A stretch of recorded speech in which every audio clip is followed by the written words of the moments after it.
There was a video that went viral about a woman who was talking about her niece who had traveled outside of the US as a green card holder, and when she came back into the US, she was detained and then she ended up getting deported.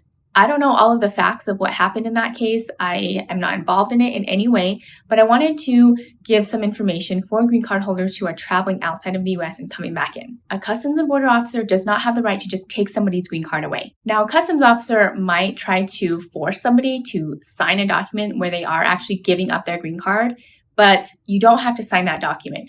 You actually have the right to see an immigration judge, and that immigration judge will make the final determination as to whether or not your green card is going to get taken away. Now, there has been a change recently in how certain green card holders can be treated when they re-enter the US.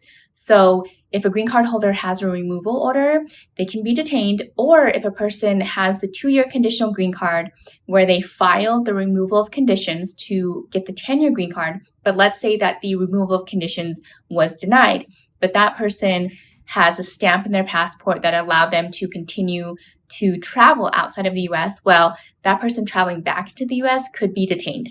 Also, for green card holders who have been convicted of what we call deportable offenses, meaning that they have been convicted of a crime that makes them deportable, if they were to travel outside of the US and then come back into the US, they could have some problems. But again, in all of those scenarios, you do have the right to have an immigration judge review your case and make the final determination as to whether or not your green card will be taken away. There are so many changes going on with immigration right now, and there's so much information out there, and it's hard to know what's real, what's not.